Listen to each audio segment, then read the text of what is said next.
আল্লাহ নবী সাল্লাল্লাহু আলাইহি ওয়াসাল্লাম বলেন, এই যে অনুগত রাসূলের অনুগত আবু বকর রাদিয়াল্লাহু তাআলা আনহু কেমন করে করেছিলেন। যখন হিজরত করা শুরু করে দিলেন, হিজরতের যখন সময় চলে আসলো, তখন হযরতে আবু বকর রাদিয়াল্লাহু তাআলা আনহুকে আল্লাহ নবী সাল্লাল্লাহু আলাইহি ওয়াসাল্লাম বললেন, আবু বকর, মনে হয় তো তোমাকে আমার সঙ্গে হিজরত করতে হতে পারে, মনে হয় তো আমার সঙ্গে হিজরত করতে হতে পারে, মানে হিজরতে যেতে হতে পারে। ও মুসলমান বন্ধুগণ আমার, আল্লাহ নবী সাল্লাল্লাহু আলাইহি ওয়াসাল্লাম আবু বকরকে বলেছে, হে আবু বকর, মনে হয় তুমি আমার সাথে হিজরতে যাবে। আল্লাহ নবী সাল্লাল্লাহু আলাইহি ওয়াসাল্লাম পরিপূর্ণভাবে বলে নাই যে তুমি আমার সাথে হিজরতে যাবে, আমি তোমাকে নিয়ে হিজরত করব, আমি তোমাকে নিয়ে যাব, এই কথা আল্লাহ নবী সাল্লাল্লাহু আলাইহি ওয়াসাল্লাম বলেন নাই। ও বন্ধুগণ আমার, এই সম্ভাবনাময় কথা শোনার পরে হযরতে আবু বকর রাদিয়াল্লাহু তাআলা আনহু, হযরতে সিদ্দিক আকবর রাদিয়াল্লাহু তাআলা আনহু আর দেরি না করে ওই দিন থেকে 6 মাস পর্যন্ত বিছানার মধ্যে আর পিঠ লাগান নাই। সুবহানাল্লাহ। ওই দিন থেকে 6 মাস পর্যন্ত আর বিছানার মধ্যে পিঠ লাগান নাই, ইতিহাসবিদ বলেন। আর এখন আমাদের যারা সুন্নতের দাবিদার করে, সুন্নি বলে নিজেদেরকে দাবি করে এবং নিজেদেরকে বলে আমরা সুন্নতের অনুকরণ করি, সুন্নতকে ভালোবাসি, সুন্নতের উপরে অটল আছি, কিন্তু তাদেরকে ওই কিছু জলসার মধ্যে, কিছু সবার মধ্যে, কিছু আয়োজনের মধ্যে ছাড়া আর রাসূলের অনুগত করতে পাওয়া যায়। মুসলমান বন্ধুগণ আমার মনোযোগ দিয়ে শুনবেন। আমার আল্লাহ পাক রব্বুল আলামিন বলেন, তোমার সমাজের মধ্যে চলতে ফিরতে উঠতে বসতে সব স্থানে যতক্ষণ পর্যন্ত রাসূলকে ভালো না বাসতে পারবা, আল্লাহ নবী সাল্লাল্লাহু আলাইহি ওয়াসাল্লাম বলেন কেমন করে রাসূলকে ভালোবাসতে হবে, কেমন করে রাসূলকে মহব্বত করতে হবে। সাহাবায়ে কেরাম দেখায় দিয়ে গিয়েছেন, শ্রেষ্ঠ নিদর্শন সাহাবায়ে কেরাম দেখায় দিয়ে গিয়েছেন বন্ধুগণ আমার। কিন্তু আমি আপনি সেই নিদর্শনগুলো গ্রহণ করতে পারলাম না, আমি আপনি সেগুলো গ্রহণ করতে পারলাম না গো বন্ধু। একটু চিন্তা করেন, কিন্তু কিভাবে আমি আপনি নবীজির উম্মত হিসাবে দাবি করি, নবীজির সুন্নতের উপরে অটল থাকলাম না, খাওয়ার মধ্যে নবীজির সুন্নত আসলো না, উঠার মধ্যে নবীজির সুন্নত আসলো না, বসার মধ্যে নবীজির সুন্নত আসলো না, বিবাহ শাদীর মধ্যে নবীজির সুন্নত আসলো না, চলার মধ্যে নবীজির সুন্নত আসলো না, সাংসারিক জীবনে নবীজির সুন্নত আসলো না, সব জায়গার মধ্যে সব স্থানের মধ্যে নবীজির সুন্নত আসলো না। আর আমি আপনি দাবি করি যে আমরা নবীজির সুন্নতের অনুকরণ করি। আবু বকর রাদিয়াল্লাহু তাআলা আনহু, তাকে আল্লাহ পাক রব্বুল আলামিন 3.5 হাত বডি দান করেছিলেন। ও বন্ধুগণ আমার, সমস্ত সাহাবায়ে কেরামদেরকে 3.5 হাত বডি দান করেছিলেন। আবু বকরও মানুষ ছিল, আমরাও মানুষ। আবু বকর যদি নিজের জীবন বাজি রেখে, যদি আবু বকর রাদিয়াল্লাহু তাআলা আনহু নিজের জীবন বাজি রেখে যদি নবীকে মহব্বত করতে পারে, তাহলে আমি আপনি কেন শুধু মুখে বলি, কাজে কর্মে নবীজির মহব্বত কেন প্রকাশ করতে পারি না গো বন্ধুগণ আমার। মনোযোগ দিয়ে শুনবেন। হযরতে আবু বকর রাদিয়াল্লাহু তাআলা আনহু 6 মাস পর্যন্ত বিছানার মধ্যে পিঠ লাগায় নাই। 6 মাস পর্যন্ত বিছানার মধ্যে পিঠ না লাগায়া আবু বকর রাদিয়াল্লাহু তাআলা আনহু দরজার মধ্যে হিলান দিয়া, হাতে একটা কাঠি নিয়া, পোটলা নিয়া হিলান দিয়ে বসে থেকেছে। সুবহানাল্লাহ, জোরে বলেন না সুবহানাল্লাহ। হযরতে আবু বকর রাদিয়াল্লাহু তাআলা আনহু 6 মাস যাবত ঘুমান নাই। নবী সম্ভাবনামূলক কথা বলেছেন। নবী বলেন নাই যে তোমাকে নিয়ে আমি হিজরতে যাব। আর আমি আপনি এখন যদি আমাদেরকে মাহফিলের প্যান্ডেলে বসা হয়, চার দোকানে আড্ডা দিতে সময় শেষ হয়ে যায়, কোরআনের দর্শে যদি বসার জন্য যদি বলা হয়, চার দোকানে আড্ডা দিতে দিতে সময় চলে যায়, কিন্তু কোরআনের দর্শে বসতে মন চায় না, কোরআন শিখতে মন চায় না। ও বন্ধুগণ আমার, যারা আমরা কোরআন শিখেছি কিন্তু কোরআনের অর্থ আমরা জানি না। আল্লাহ পাক রব্বুল আলামিন কি বলেছেন কালামে পাকের মধ্যে? ও বন্ধুগণ আমার, আল্লাহ পাক রব্বুল আলামিন কিতাব নাজিল করেছেন, বড় বড় কিতাব নাজিল করেছেন। সেই কিতাবগুলো ছিল কিতাবুল্লাহ। আর আমার আল্লাহ পাক রব্বুল আলামিন মুহাম্মাদুর রাসূলুল্লাহর উপরে এমন কিতাব নাজিল করেছেন যে কিতাবের নাম হলেন কালামুল্লাহ। সুবহানাল্লাহ। আল্লাহ পাক রব্বুল আলামিন এমন এক কিতাব নাজিল করেছেন যে কিতাবের নাম হলো কালামুল্লাহ। যে কিতাব মানুষ পড়বে লাইনে লাইনে রবের কথা। কার কথা? জোরে বলেন, আরো জোরে জোরে বলেন। কিতাবের লাইনে লাইনে রবের কথা মানে কালামুল্লাহ। যে কালামুল্লাহর স্বয়ং রব পড়েছে, পড়ার পরে নবীকে দান করেছে। ও বন্ধুগণ আমার, বলে নবীকে মানি, সব কিছু মানি, কিন্তু কালামুল্লাহর ভিতরে আছে যে জেনা করবে তাকে হদ মাইরা শেষ করে দাও, তার আইন পাশ করো। কোরআনের মধ্যে আল্লাহ পাক রব্বুল আলামিন বর্ণনা করে দিয়েছে যে চুরি করে তার হাত কেটে দাও। ও বন্ধুগণ আমার, এই আইনগুলো ফলো করার জন্য আল্লাহ পাক রব্বুল আলামিন বলেছেন 500 থেকে 550 আয়াত আল্লাহ পাক রব্বুল আলামিন কালামে পাকের মধ্যে দান করেছেন গো বন্ধুগণ আমার, যেগুলো বাস্তবায়ন করা প্রতিটা মুসলমানের জন্য ফরজ আইন। শুধু ফরজ নয়, প্রতিটা মুসলমানের জন্য ফরজ আইন। ও বন্ধু, কিন্তু একটিবার আমি আপনি একটু চেষ্টা করতে পারলাম না। কথা বলেন ঠিক কি না? জোরে বলেন ঠিক কি না?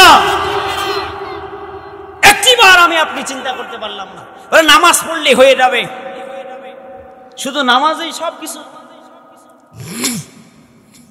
ও বন্ধুগণ আমার, শুধু নামাজেই সবকিছু নয়, শুধু নামাজ পড়লেই সবকিছু হয়ে যাবে না, যাবে না, যাবে না, যাবে না। শুধু নামাজ পড়লেই সবকিছু হয়ে যাবে না। আমার আল্লাহ পাক রব্বুল আলামিন যা দিয়েছেন সবকিছু পুঙ্খানুপুঙ্খভাবে আমল করতে হবে এবং বাস্তবায়ন করতে হবে। নিজের বডির মধ্যে আগে, এরপরে পরিবারের মধ্যে, এরপরে পুরো সমাজের মধ্যে, এরপরে রাষ্ট্রীয়ভাবে।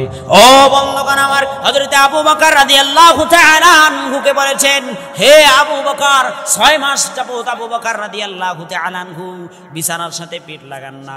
আল্লাহর নবী সাল্লাল্লাহু আলাইহি ওয়াসাল্লাম হিজরতে যাওয়ার জন্য যখন এসে দরজার মধ্যে টোকা দিয়েছে, আবু বকর সঙ্গে সঙ্গে বলেন লাব্বাইক ইয়া রাসূলুল্লাহ। আল্লাহু আকবার। আবু বকর রাদিয়াল্লাহু তাআলা আনহু ডাক দিয়ে বলে, ইয়া রাসূলুল্লাহ, নবী গো আপনি এসেছেন নাকি গো নবী? আল্লাহ নবী সাল্লাল্লাহু আলাইহি ওয়াসাল্লাম দরজা খোলার পরে আবু বকর দিকে তাকায়া চোখের পানি ছেড়ে দিয়ে বলে, আবু বকর তুমি সঙ্গে সঙ্গে দরজা কিভাবে খুললা? হযরত আবু বকর রাদিয়াল্লাহু তাআলা আনহু ডাক দিয়ে বলেন, ও নবী গো, আজকে শুধু নয়, আপনি যেই দিন থেকে বলেছেন গো নবী, ও নবী আপনি আমাকে নিয়ে হিজরতে যাবেন, নবী গো এই কথা বলার পর দিন থেকে আমি আবু বকর আজ থেকে 6 মাস পর্যন্ত একটিবারের জন্য রাত্রেবেলা বিছানায় পিঠ লাগাই না। আল্লাহু আকবার। ও বন্ধুগণ আমার, আবু বকরও ইমানদার ছিল, আমরাও ইমানদার। আবু বকরের ঈমান কেমন ছিল, আমার আপনার ঈমান কেমন ছিল? এই জন্য আল্লাহ পাক রব্বুল আলামিন কালামে পাকের মধ্যে ঘোষণা করে দিয়ে বলেন, আম হাসিবতুম আন তাদখুলুল জান্নাতা ওয়ালাম্মা ইয়াতিকুম মাসালুল লাযিনা খালাউ মিন ক্বাবলিকুম। আমার আল্লাহ পাক রব্বুল আলামিন ডাক দিয়ে বলে, তোমরা কি মরবা আর গড়গড় করে জান্নাতে চলে যাবা? এত সহজ নয়, এত সহজ নয়। মরে সঙ্গে সঙ্গে জান্নাতে যাওয়া যাবে? যাবে না, যাবে না, যাবে না, যাবে না। যতক্ষণ পর্যন্ত কোরআন ও হাদিসকে আপনি, কোরআন ও সুন্নাহকে যতক্ষণ পর্যন্ত না মেনে নিতে পেরেছেন, কোরআন ও সুন্নাহকে যতক্ষণ পর্যন্ত আপনার শরীরের মধ্যে বাস্তবায়ন না করতে পেরেছেন, কোরআন ও সুন্নাহকে যতক্ষণ পর্যন্ত আপনার বডির মধ্যে বাস্তবায়ন না করতে পেরেছেন, কোরআন ও সুন্নাহকে যতক্ষণ পর্যন্ত আপনার পরিবারের মধ্যে বাস্তবায়ন না করতে পেরেছেন, কোরআন ও সুন্নাহকে যতক্ষণ পর্যন্ত রাষ্ট্রীয়ভাবে বাস্তবায়ন না করতে পেরেছেন, ততক্ষণ পর্যন্ত প্রকৃত ঈমানদার হওয়া যাবে। বলে হুজুর আবার আপনি কি কথা বলা শুরু করেছেন, আপনি আমার অমুক দলের লোক নাকি, তমুক দলের লোক নাকি? আমি বলি ভাই, অমুক দল তমুক দল নয়, যে তুমি যেই দলে করো না কেন, তোমার 1 নম্বরের কাজ হলো কোরআনের আইন চালু করা। বলেন আল্লাহু আকবার। কথা বলেন ঠিক কি না? ও বন্ধুগণ আমার, আবু বকর রাদিয়াল্লাহু তাআলা আনহুর ঈমান ছিল, আমার আপনারও ঈমান আছে। আমি কেমন ঈমানদার, আমরা আপনারা কেমন ঈমানদার, আবু বকর কেমন ঈমানদার? একটু জিকির করি লা ইলাহা, জোরে।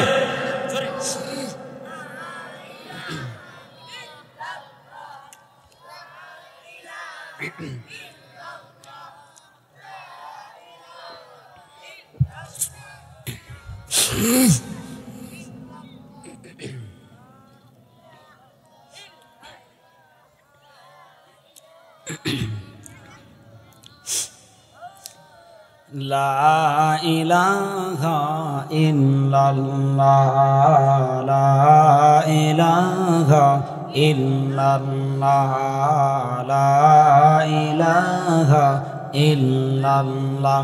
ভাইজান বহু দূরে মদিনা, আমি কেমনে যাব জানি না।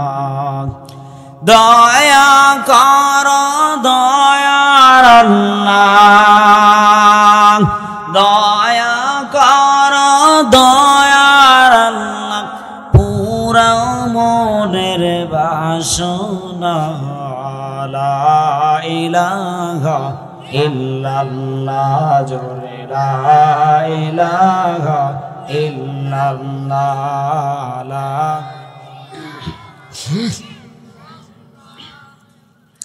লা ইলাহা ইল্লাল্লাহু মুহাম্মাদুর রাসূলুল্লাহ সাল্লাল্লাহু আলাইহি ওয়াসাল্লাম।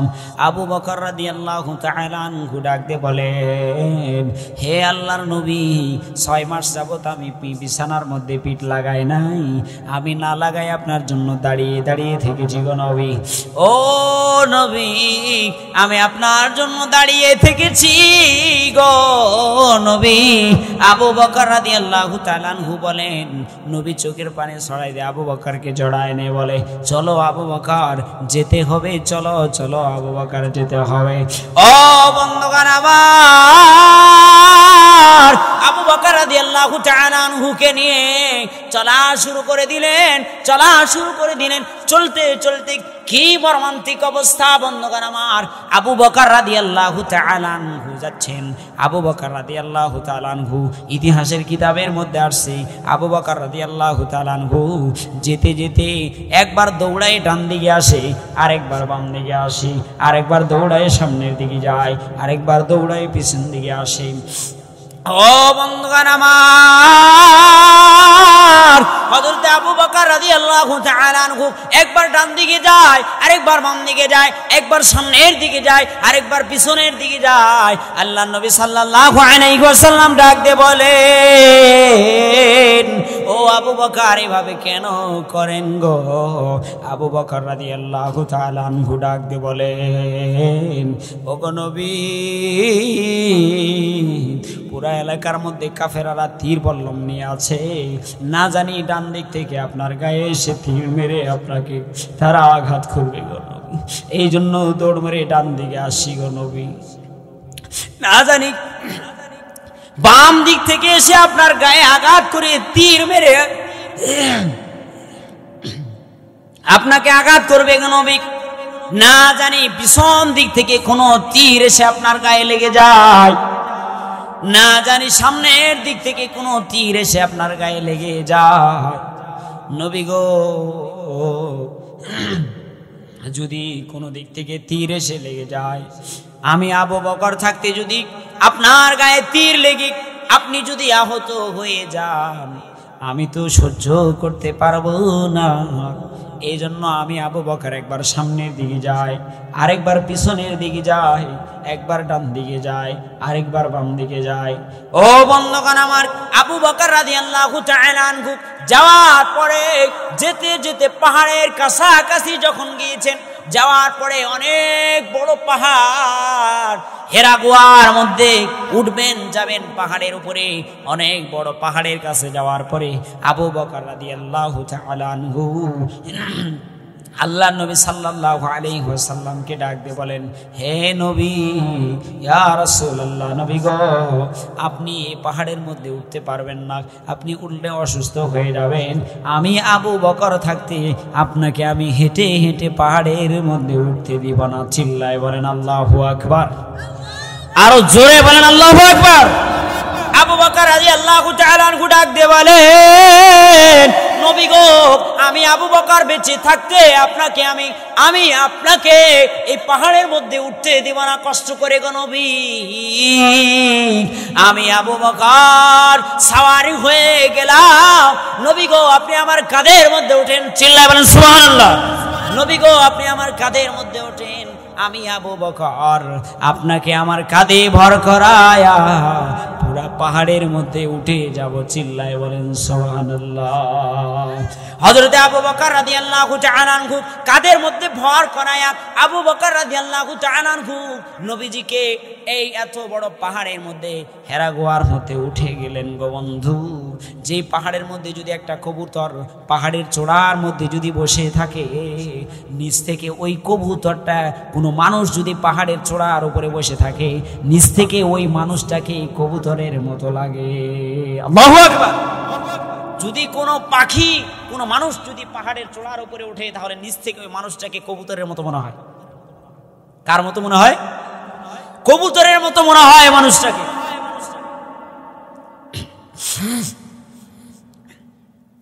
এত বড় পাহাড় হযরত আবু বকর রাদিয়াল্লাহু তাআলা আনহু নবীজিকে কাঁধে ভর করায়া আবু বকর রাদিয়াল্লাহু তাআলা আনহু এত বড় পাহাড়ের মধ্যে উঠলেন।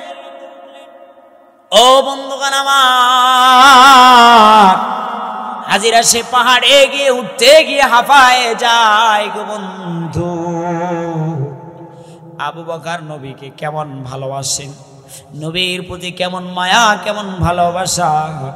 আমার আপনার ভালোবাসা কিঞ্চিত পরিমাণ তাদের সমান হবে না গো বন্ধু। যদি কোটি গুণে ভাগ করা হয় তারপরেও হবে না, হবে না, হবে না। ও বন্ধু মনোযোগ দিয়ে শোনো গো বন্ধুরা আমার, মনোযোগ দিয়ে শোনো।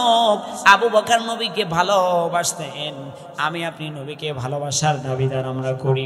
আমরা আপনার সকলেই নবীকে ভালোবাসি বলি, কিন্তু আবু বকর নবীকে কেমন ভালোবাসতেন, কেমন মহব্বত করতেন, কেমন মায়া করতেন, কেমন দয়া করতেন। ও বন্ধুগণ আমার, হযরত আবু বকর রাদিয়াল্লাহু তাআলা আনহু, আবু বকর রাদিয়াল্লাহু তাআলা আনহু পাহাড়ের চূড়ায় উঠে এরপরে গুহার মধ্যে যখন ঢুকবেন, নবীকে ডাক দিয়ে বলেন, ইয়া রাসূলুল্লাহ, নবী গো, আমি আগে গুহার মধ্যে যেয়ে দেখে আসি, যদি কোনো সাপ বিচ্ছু থেকে যায়, আমি নবী সেগুলোকে সরাই দিয়ে তারপরে আপনার জন্য আরামগাহ তৈয়ার করে দিব। চিল্লায় বলেন সুবহানাল্লাহ, আরো জোরে বলেন সুবহানাল্লাহ।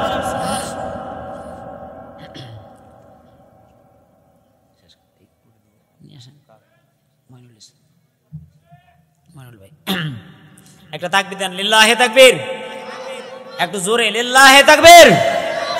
ও বন্ধুগণ আমার, আবু বকর রাদিয়াল্লাহু তাআলা আনহু পাহাড়ের চূড়ার মধ্যে গেলেন। যাওয়ার পরে নিজের মাথার পাকড়ি খোলার পরে পাকড়িগুলো টুকরো টুকরো করে ছিদ্র ছিঁড়লেন। ছিঁড়ার পরে পাহাড়ের গুহার মধ্যে, ওই হেরা গুহার মধ্যে দেখেন খালি ছিদ্র।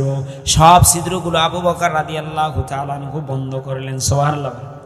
সবগুলো বন্ধ করার পরে আবু বকর রাদিয়াল্লাহু তাআলা আনহু একটা ছিদ্র বন্ধ করবেন, আর কোনো কাপড় বাকি নাই, সব কাপড়গুলো শেষ হয়ে গিয়েছে গো বন্ধু।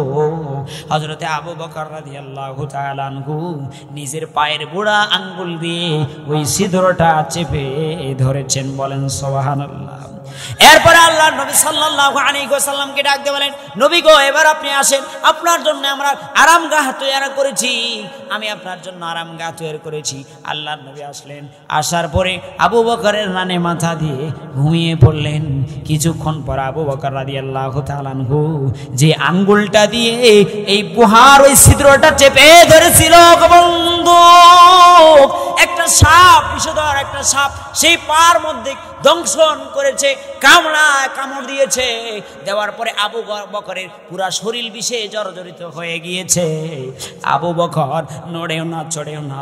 ওই সময় নবীকে জিয়ারত করেন, ওই সময় নবীর দিকে তাকাচ্ছেন, নবীর দিকে দেখতেছেন। আল্লাহ নবী সাল্লাল্লাহু আলাইহি ওয়াসাল্লাম বলেন, তিনটা আমলের কথা বলি। আল্লাহ নবী সাল্লাল্লাহু আলাইহি ওয়াসাল্লাম বলেন, কেউ যদি পিতা মাতার দিকে নেক নজরে তাকায়, আল্লাহ নবী বলেন সঙ্গে সঙ্গে তার আমল নামার মধ্যে একটা কবুল হজের সওয়াব দিয়ে দেওয়া হয়। সুবহানাল্লাহ। শুধু তাই নয়, আল্লাহ নবী সাল্লাল্লাহু আলাইহি ওয়াসাল্লাম বলেন, কেউ যদি কাবা শরীফের দিকে মায়া নজরে, দয়া নজরে যদি তাকায়, আল্লাহ নবী সাল্লাল্লাহু আলাইহি ওয়াসাল্লাম বলেন তার আমলনামার মধ্যে সঙ্গে সঙ্গে 20টা রহমত ঢেলে দেওয়া হয়। সুবহানাল্লাহ। শুধু তাই নয়, আল্লাহ নবী সাল্লাল্লাহু আলাইহি ওয়াসাল্লাম বলেন, কেউ যদি আলেমের দিকে মায়ার নজরে তাকায়, আল্লাহ নবী সাল্লাল্লাহু আলাইহি ওয়াসাল্লাম বলেন সঙ্গে সঙ্গে তার আমলনামার মধ্যে আল্লাহ পাক রব্বুল আলামিন তার আমলনামা থেকে সগীরা গুনাহগুলো মাফ করে দেয়। সুবহানাল্লাহ। ও বন্ধুগণ আমার, আবু বকর রাদিয়াল্লাহু তাআলা আনহু নবীজির দিকে তাকায় আছেন, নবীজির জিয়ারত করতেছেন। নবীকে দেখে আবু বকরের মন ভরে না, কিন্তু পুরা শরীর বিষে জর্জরিত হয়ে গিয়েছে গো বন্ধু। হযরত আবু বকর রাদিয়াল্লাহু তাআলা আনহু পুরা শরীর যখন বিষে জর্জরিত হয়ে গিয়েছে গো বন্ধু, আবু বকর রাদিয়াল্লাহু তাআলা আনহু সহ্য না করতে পেরে চোখ দিয়ে বেয়ে এক ফোঁটা পানি আল্লাহ নবী সাল্লাল্লাহু আলাইহি ওয়াসাল্লামের গালের মধ্যে পড়েছেন। ও বন্ধুগণ আমার, পড়ার পরে আল্লাহ নবী সাল্লাল্লাহু আলাইহি ওয়াসাল্লামের নিদ্রা ভেঙে গিয়েছে। আল্লাহ নবী সাল্লাল্লাহু আলাইহি ওয়াসাল্লাম জাগ্রত হওয়ার পরে ডাক দিয়ে বলেন, আবু বকর আপনি কাঁদেন কেন? কারণ কি? আবু বকর সবকিছু ছেড়ে হিজরতে আসছেন, এই জন্য আপনি কান্না করেন নাকি? ও আবু বকর, নাকি আত্মীয় স্বজনের মায়ায় কান্না করেন, নাকি ধন সম্পদের মায়ায় কান্না করেন, নাকি নিজের দেশের মায়ায় কান্না করেন? আবু বকর, আবু বকর রাদিয়াল্লাহু তাআলা আনহু ডাক দিয়ে বলেন, ও নবী, হে নবী শোনেন, না না না, আমি ধন সম্পদের জন্য কাঁদি নাই, আমি আত্মীয় স্বজন ছেড়ে এসেছি হিজরতে, তার জন্য কাঁদি নাই, আমি কোনো জিনিসের জন্য কান্না করি না। নবী গো, আমি আমার মাথার পাকড়ি দিয়ে সব ছিদ্রগুলো বন্ধ করেছি। বন্ধ করার পরে নবী গো, আমি একটা ছিদ্র বাকি ছিল, এই ছিদ্রটা বন্ধ করতে পারি নাই। নবী গো, আমি আমার পায়ের বুড়া আঙ্গুল দিয়ে সেই ছিদ্রটা চেপে ধরে রেখেছিলাম গো নবী। মনে হচ্ছে আমার এই বুড়া আঙ্গুলে একটা সাপ দংশন করতেছে। আল্লাহু আকবার। ও বন্ধুগণ আমার, আল্লাহ নবী সাল্লাল্লাহু আলাইহি ওয়াসাল্লাম বলে, আবু বকর তাড়াতাড়ি পা সরান। পা হটান কেন? এখনো পা দিয়েছেন। আল্লাহ নবী সাল্লাল্লাহু আলাইহি ওয়াসাল্লাম পা সরালেন, পা হটালেন। হটানোর পরে দেখলেন সেই গর্ত থেকে আস্তে একটা বড় একটা সাপ বের হয়ে আসছে। বড় একটা আস্তে একটা সাপ বের হয়ে আসছে গর্ত থেকে।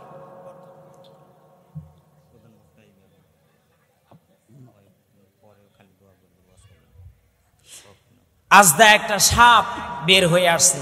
আস্তে একটা সাপ বের হয়ে আসার পরে আবু বকর রাদিয়াল্লাহু তাআলা আনহু এখন ডাক দিয়ে বলেন, এই আল্লাহ নবী সাল্লাল্লাহু আলাইহি সাল্লাম বলেন, হে আবু বকর, আপনার পায়ে সাপ কামড় দিচ্ছে, তারপরেও কেন আপনি এভাবে পা রেখে দিয়েছেন? আবু বকর রাদিয়াল্লাহু তাআলা আনহু বলেন, নবী গো, আমি আপনার ঘুম ভেঙে যাবে, আপনি নিদ্রা থেকে জাগ্রত হয়ে যাবেন, আপনি কষ্টও পেয়ে যাবেন। নবী গো, এই জন্য আমি আপনাকে ডাক দেইনি। বলেন না সুবহানাল্লাহ, একটু জোরে বলেন না সুবহানাল্লাহ। ও বন্ধুগণ আমার, আবু বকর রাদিয়াল্লাহু তাআলা আনহু বলেন, নবী গো, আপনার নিদ্রা ভেঙে যাবে, আপনার ঘুম ভেঙে যাবে, এই জন্য আমি আবু বকর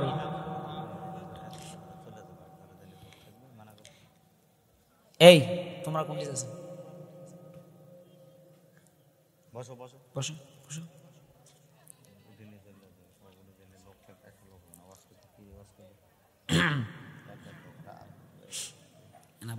বলেন রায়হান ভাই আপনি কোথায় আছেন? একটু স্টেজে আসেন। আবু রায়হান ভাই আপনি কোথায় আছেন? একটু স্টেজে আসেন। একটা তাকবীর দাও জোরে সবাই, লিল্লাহি তাকবীর। আরো জোরে লিল্লাহি তাকবীর। হযরতে আবু বকর রাদিয়াল্লাহু তাআলা আনহু কে আল্লাহর নবী সাল্লাল্লাহু আলাইহি ওয়াসাল্লাম বলেন, আবু বকর রাদিয়াল্লাহু তাআলা আনহু কে আল্লাহর নবী সাল্লাল্লাহু আলাইহি ওয়াসাল্লাম বলেন, হে আবু বকর কেন আপনি পা রেখেছেন? পা রেখে আপনার শরীরে পুরা বিষে জর্জরিত হয়ে গিয়েছে। আবু বকর কেন আপনি পা সরান নাই? কেন আপনি আমাকে বলেন নাই? ঘুম থেকে কেন জাগ্রত করলেন না? আবু বকর রাদিয়াল্লাহু তাআলা আনহু বলেন, নবী গো আমি যদি আপনাকে ঘুম থেকে জাগ্রত করি তাহলে তো নবী আপনি কষ্ট পেয়ে যাবেন, এই জন্য আমি আপনাকে ঘুম থেকে জাগ্রত করি নাই গো নবী। আবু বকর রাদিয়াল্লাহু তাআলা আনহু এই কথা বললেন, সাপকে আল্লাহ নবী সাল্লাল্লাহু আলাইহি ওয়াসাল্লাম শাস্তিছেন। সাপকে আল্লাহ নবী সাল্লাল্লাহু আলাইহি ওয়াসাল্লাম ধমক দিয়ে বলেন, হে সাপ কেন তুমি আমার আবু বকরকে কামড় দিয়েছো? কেন তুমি আমার আবু বকরকে দংশন করেছো? আবু বকরকে কেন তুমি দংশন করেছো? আল্লাহ নবী সাল্লাল্লাহু আলাইহি ওয়াসাল্লাম সাপকে যখন ধমক দিচ্ছেন, সাপ ডাক দিয়ে বলে, সাপের জবান খুলে গিয়েছে গো বন্ধু। সাপ এবার ডাক দিয়ে বলে, হে আল্লাহর নবী আমি আজকা থেকে গুহার মধ্যে নাই, আজ থেকে 100 বছর আগে নবী গো আমি এক কিতাব ইয়ার পাশ দিয়ে যাচ্ছিলাম, তারা এক কিতাব তেলাওয়াত করতেছিল, আসমানি এক কিতাবে তেলাওয়াত করতেছিল, আমি তার পাশ দিয়ে যাচ্ছিলাম। নবী গো আমি শুনেছি আপনি নাকি শেষ নবী, আখেরি নবী, আপনি পৃথিবীর বুকে আসবেন, আখেরি নবী আপনি পৃথিবীর বুকে আসবেন, আপনি সমস্ত নবীর জন্য রহমত হিসাবে পৃথিবীর বুকে আসবেন। নবী গো আমি এই কথা শোনার পরে আমি আপনাকে দেখার জন্য আমি খেয়ে না খেয়ে নবী গো আমি এই গর্তের মধ্যে 1 বছর 2 বছর নয় গো নবী, আমি 100 বছর যাব আমি এই গুহার মধ্যে চতুর্দিক থেকে দরজা বানিয়ে রেখেছি। চিল্লায় বলেন সুবহানাল্লাহ। আমার আল্লাহ পাক রব্বুল আলামিন ঘোষণা করে দিয়ে বলেন, হে পৃথিবীর বুকের মানুষ, যদি তোমরা তোমাদের নিজের জীবনের গুনাহ মাফ করতে চাও, তোমাদের জীবনে গুনাহ হয়ে গিয়েছে, গুনাহ করেছো, এমন কোন মানুষ পাওয়া যাবে না যে মানুষ গুনাহ করে না, এমন কোন মানুষ খুঁজে পাওয়া যাবে না যে মানুষ অন্যায় করে না, অবিচার করে না। আল্লাহ পাক রব্বুল আলামিন বলেন, তোমার অন্যায় হয়ে গিয়েছে, গুনাহ তুমি করে ফেলেছো, এই গুনাহ যদি মাপ তুমি যদি করাইতে চাও তাহলে সর্বপ্রথম হলো তুমি রাসূলকে ভালোবাসো। সুবহানাল্লাহ। সর্বপ্রথম হলো তুমি রাসূলকে ভালোবাসো, রাসূলকে মহব্বত করো, রাসূলের ভালোবাসা মহব্বত তোমার অন্তরের মধ্যে ঢুকাও। যদি রাসূলের ভালোবাসা মহব্বত তোমার অন্তরের মধ্যে ঢুকাইতে পারো তাহলেই তুমি কেবলমাত্র কামিয়াব, না হলে কোনো কামিয়াবি আসবে। একটু আমার সাথে আপনারা যারা বসে আছেন মনোযোগ দিয়ে একটু কথাবার্তা বলবেন ইনশাআল্লাহ তাআলা, তাহলে কিছু আলোচনা শুনতে পারবেন। আর আওয়াজ যে পর্যন্ত যাচ্ছে আল্লাহ তাআলা সবাইকে কবুল করুক। আমরা সকলেই আল্লাহ পাক রব্বুল আলামিন তাদের জীবনের গুনাহগুলো মাফ করুক, আমাদের জীবনের গুনাহগুলো মাফ করুক। এজন্য আপনারা সকলে একটু আমার সাথে কথা বলবেন ইনশাআল্লাহ তাআলা, তাহলে আলোচনা সামনে সুন্দর হবে আশা করা যায়। আল্লাহ পাক রব্বুল আলামিন বললেন যে তোমরা যদি জীবনের গুনাহ মাফ করাইতে চাও, তোমার জীবনে যা গুনাহ হয়েছে এগুলো যদি মাফ করাইতে চাও, তাহলে 1 নম্বরের কাজ হলো তুমি নবীর অনুকর্ত করো, নবীর আদর্শের অনুকর্ত করো, নবী যা নিয়ে এসেছে তার উপরে আমল করে চলো, তোমার অল বডিকে সাজাও, তোমার যা কিছু আছে সব কিছুকে তুমি সাজাও। যদি এরকম করতে পারো, শুধু তাই নয় তুমি যে তোমার এই স্থানে সাজাবে এটা নয়, তোমার এই ওয়াল বডিতে সাজাবে শুধু তাই নয়, আল্লাহ পাক রব্বুল আলামিন ঘোষণা করে দিয়ে বলেন তোমার ওয়াল বডিতে শুধু সাজাইলে হবে না, আমি রব্বুল আলামিন এই কিতাবকে শুধু তোমাকে পড়ার জন্য দান করি নাই, এই কিতাব তুমি তোমার নিজের ঘরে বাস্তবায়ন করো, এই কিতাব তুমি তোমার সমাজে বাস্তবায়ন করো, এই কিতাব তুমি তোমার রাষ্ট্রীয় পর্যায়ে বাস্তবায়ন করো। যদি করতে পারো তাহলে তুমি 1 নম্বরের ঈমানদার। চিল্লায়ে বলেন আল্লাহু আকবার। মুসলমান বন্ধুগণ আমার, আমার আল্লাহ পাক রব্বুল আলামিন কালামে পাকের মধ্যে ঘোষণা করে দিয়ে বলেন, হে পৃথিবীর বুকের মানুষ, তোমরা যদি আমার ভালোবাসা পেতে চাও, আমার কাছ থেকে যদি গুনাহ মাফ পেতে চাও, আমার কাছ থেকে যদি তোমরা ভালোবাসা পেতে চাও, গুনাহ মাফ পেতে চাও, তাহলে 1 নম্বরের কাজ হলো তোমরা রাসূলের অনুগত করো, রাসূলের অনুগত করো। আমাদের সমাজের মধ্যে এমন কতগুলো মানুষ পাওয়া যায় যারা রাসূলের অনুগত শুধু মুখে মুখে দেখায়, কাজে কর্মে তাদের মধ্যে রাসূলের অনুগত পাওয়া যায়, কাজে কর্মে রাসূলের অনুগত পাওয়া যায় না। শুধু মুখে মুখে বলে, শুধু মুখে মুখে বলে, কিন্তু কাজে কর্মে কোনো অনুগত পাওয়া যায়। ও বন্ধুগণ আমার, যতক্ষণ পর্যন্ত আপনার পুরা ওয়াল বডির মধ্যে যদি রাসূলের অনুগত আপনি না করতে পারেন, যতক্ষণ পর্যন্ত আপনি আপনার সমাজের মধ্যে রাষ্ট্রীয়ভাবে, আপনার পরিবারের মধ্যে যতক্ষণ পর্যন্ত রাসূলকে না বসাইতে পারবেন, আপনার চলার মধ্যে যতক্ষণ পর্যন্ত রাসূলকে না বসাইতে পারবেন, আপনার উঠার মধ্যে যতক্ষণ পর্যন্ত রাসূলকে না বসাইতে পারবেন, আপনার খাওয়ার মধ্যে যতক্ষণ পর্যন্ত রাসূলকে না বসাইতে পারবেন, আপনার সব কাজের মধ্যে যতক্ষণ পর্যন্ত রাসূলকে না বসাইতে পারবেন, আল্লাহ পাক রব্বুল আলামিন ঘোষণা করে দিয়ে বলেন, ও বান্দা তুমি মুমিন দাবি করো, তোমার এই ঈমানের দাবি কোনো কাজ হবে না। কথা বলেন ঠিক কিনা? রাসূলের অনুগত করা যদি দাবি করেন, এই দাবি কাজে হবে না যতক্ষণ পর্যন্ত পরিপূর্ণ অনুগত না করে দেখাবেন। আবু বকর রাদিয়াল্লাহু তাআলা আনহু রাসূলের কেমন অনুগত করেছিলেন, রাসূলের ভালোবাসা প্রেম কেমন তার ভিতরে ছিল, আবু বকরের ভিতরে কেমন ভালোবাসা প্রেম ছিল, আল্লাহর নবী সাল্লাল্লাহু আলাইহি ওয়াসাল্লাম বলেছেন, এই সংক্ষিপ্ত ইতিহাস আমি আল বিদায়া ওয়ান নিহায়া কিতাবের মধ্য থেকে সংক্ষিপ্ত আকারে আমি আপনাদের সামনে বলে আমি আমার আলোচনা শেষ করে দিব ইনশাআল্লাহ তাআলা। একটু মনোযোগ দিয়ে শোনার চেষ্টা করেন।